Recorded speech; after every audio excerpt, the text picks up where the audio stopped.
Protein प्रत्येकाने खाल्लं पाहिजे. मी तर म्हणेन प्रोटीन प्रत्येकाच्या शरीरात गेलंच पाहिजे. मग प्रोटीनसाठी काय चांगलं आहे? वाल चांगले आहेत की राजमा चांगला आहे? या दोन्हीपैकी काय आहारात घेतलं पाहिजे? तर वाल आणि राजमा दोन्हीही पौष्टिक आहेत, पण रोजच्या आहारासाठी आणि आरोग्यासाठी नेमका चांगलं काय आहे? तर फायबर हे त्याच्यामध्ये असलं पाहिजे. मुळात म्हणजे वाल पचायला हलके असून त्याच्यात फायबरचं प्रमाण खूप असतं आणि त्यामुळे पोट जास्त वेळ भरल्यासारखं वाटतं आणि म्हणून फायबर असल्यामुळे वाल हे खूप चांगलं आहे.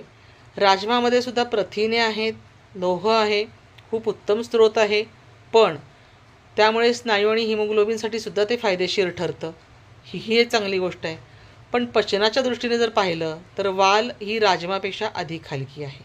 म्हणजे जर तुम्हाला पचन तुमचं चांगलं व्हायला हवं असेल तर वाल हे तुमच्या आरोग्यासाठी नक्की चांगले आहेत. पण जर वजन नियंत्रणात ठेवायचं असेल तर फायबरमुळे वालच खूप जास्त फायदेशीर ठरतात. व्यायाम करणारे जी लोकं असतात किंवा ज्यांना प्रथिनांची खूप जास्त गरज आहे त्यांच्यासाठी मात्र राजमा चांगला आहे. तर राजमा हा नेहमी 8-10 तास भिजवायचा मात्र आणि व्यवस्थित शिजवायचा आणि मग खायचा.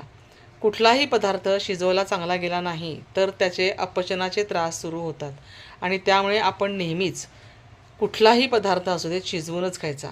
पचन आणि वजन जर नियंत्रणात ठेवायचं असेल तर वाल, प्रथिने आणि लोहासाठी राजमा हे अधिक दोन्हीही फायदेशीर आहेत. आता या दोन्हीचा संतुलित आहार आपण कसा घ्यायचा? हा घेताना आपण तो कशा पद्धतीने घ्यायचा? म्हणजे जर तुम्ही समजा आता वाल आठवड्यातनं 2 वेळा घेत असाल किंवा आठवड्यातनं एकदा घेत असाल तर राजमा तुम्ही 15 दिवसातनं एकदाच खा. जास्त खाऊ नका. कारण की दोन्हीच्या पौष्टिक गुणधर्मांकडे पाहिलं तर दोन्हीही चांगलं आहे, परंतु त्याचं एक प्रमाण व्यवस्थित ठरवलं की मग त्याचा पुढे जाऊन त्रास होत नाही.